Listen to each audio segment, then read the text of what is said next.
A vida não vai apertar um botão ali de pause para você se organizar. Então, ou você aprende a viver hoje com o que você tem hoje, ou você vai perder a vida esperando um amanhã perfeito que eu te garanto que não vai chegar. Tem um lema que eu trago para minha vida, posso dizer assim, que a vida é feita de fases. Nunca vai existir assim, pronto, passei dessa fase e agora vai tudo perfeito. Não. Você passa de uma fase e vem outra fase. Quem tem filho pequeno vivencia muito isso, né? Porque desde que nasce, escuta, é só uma fase, vai passar. E eu penso, né? Vai passar essa fase, vai vir outra fase e outra e outra. E na vida da criança, né, do bebê é assim, mas na vida adulta também é assim, né? Enquanto a gente estiver vivo, nós vamos estar vivendo fases. Então não dá para esperar simplesmente que uma fase acabe e aí você vai viver o quê se você não estiver vivendo uma fase, né? Então a minha ideia é mostrar para você que o cenário perfeito não existe, a fase perfeita não existe.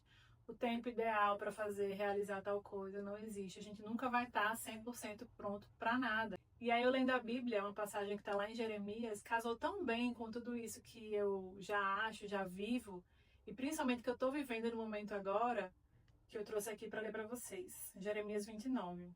Assim diz o Senhor: construam casas e habitem nelas, plantem jardins e comam do seu fruto, casem-se e tenham filhos. Então, contextualizando aqui, quando Deus falou isso para os israelitas, através do profeta Jeremias, eles estavam na Babilônia, ou seja, era cativeiro, era um lugar ruim. Não era a terra prometida, não era o lugar bom, né, de se estar. E mesmo assim, mesmo estando no cativeiro, a ordem de Deus foi: vivam aí, façam casas, construam casas, tenham filhos, casem-se, vivam intensamente no lugar que vocês estão. E isso assim foi tão claro para mim que realmente Deus ele não quer que a gente viva no cativeiro, né, usando aqui Jeremias. Ele não quer que a gente viva num lugar ruim. E isso pode ser um lugar físico ou pode ser um estado emocional que você esteja. Ele não quer que a gente viva assim. O que ele quer, mas ele quer que enquanto a gente esteja nesse lugar, a gente fique bem, viva bem, não fique lá parado, sentado, esperando o tempo passar. E aí, trazendo uma aplicação para minha vida, né? Eu acabei de vencer o primeiro trimestre de gravidez, posso dizer assim. E foi muito, muito, muito difícil.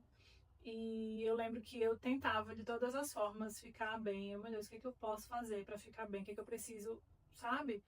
E aí Deus foi tão claro comigo que ele falou assim: filha, nesse momento eu só preciso que você descanse.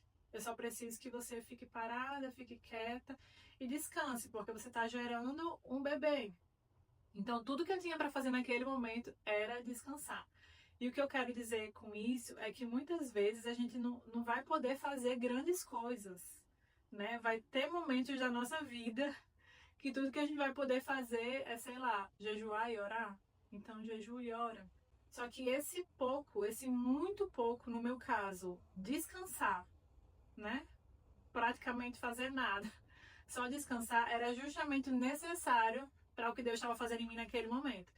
Então, nesse momento dos 3 primeiros meses, é um momento crucial ali para o bebê se formar e tal, é a maior formação dele. Então, naquele momento da minha vida, o pouquinho que eu tinha era descansar. E era exatamente isso que eu precisava no momento, que o meu bebê precisava no momento. Era aquilo que Deus queria que eu fizesse naquele momento, sabe? E aí foi exatamente desse pouquinho, né, de entender que naquele momento era descansar. E aí eu fui melhorando aos poucos. E aos pouquinhos que eu ia melhorando, eu ia fazendo mais coisas. Então, no início era muito pouco, quase nada. Não vou falar nada porque eu tenho um filho de 3 anos e meio, então quem tem um filho de 3 anos e meio nunca consegue ficar sem fazer nada, né? Mas no início era muito pouquinho, só descansar, mas aí foi aumentando. E aí eu conseguia dar uma caminhada, eu já estava conseguindo ir no parquinho com meu filho, mesmo que difícil. Eu estava conseguindo levar ou buscar ele na escola, mesmo que fosse ali fazendo mais um esforço. Então, não é que, hoje eu não tenho o cenário perfeito, não posso fazer muita coisa, então vou me acomodar aqui. Não, é você entender as fases. Passou a minha fase de deitada na cama, para poder fazer um pouquinho. Então, não sei a fase que você tá, mas pode ser que esse momento de paralisia, digamos assim, já esteja passando e chegou a hora de você começar a se movimentar, dar pequenos passos. Mas o que eu quero é muito longe, está muito distante. Tudo bem, mas você só vai chegar lá de passinho em passinho. Não tem como fazer assim e você chegar no seu objetivo sem ter dado os passos necessários para isso. Então eu não sei qual é o seu pouco hoje. Não sei se é pouca força física, se é pouco tempo, se é pouco dinheiro, se é pouco ânimo, se é pouca esperança. Mas o que eu sei é que esse pouquinho que você tem é suficiente para começar, é suficiente para sair do lugar. Então a gente precisa parar de esperar o cenário perfeito, porque ele simplesmente não existe. O que a gente pode fazer é, o que eu tenho nas minhas mãos hoje, agora, não é amanhã. Ah, amanhã eu vou comprar. Não, hoje. O que você tem hoje, o que você quer fazer, o que você quer realizar, o que você precisa fazer. E sabe uma coisa que eu vivi muito, então eu acho que eu tenho um pouquinho de propriedade para falar sobre isso, é que Deus, às vezes, ele não muda o nosso cenário, mas ele muda o nosso coração. Então, quantas vezes eu continuei no mesmo lugar, do mesmo jeito, passando ali a mesma fase difícil, mas meu coração mudou, mas Deus me mostrou coisas novas. E a minha perspectiva em relação à situação acabou mudando. Então, o que eu achava que era ali uma coisa muito ruim foi transformado numa coisa boa, sabe? Então, para e pensa se isso que você está passando hoje, será que não é Deus querendo te mostrar algo, querendo te ensinar algo? Porque às vezes a gente quer tanto sair de uma situação, mas sem tirar o aprendizado daquilo, acaba sendo tudo em vão. Então, quando eu estou nas minhas fases difíceis, tudo que eu mais quero é tirar uma lição daquilo, para que quando eu olho para trás, eu veja, passei por tudo isso, mas não foi em vão. Então, se essa minha reflexão falou com você, compartilha com alguém que você sabe que está aí esperando demais para começar a viver.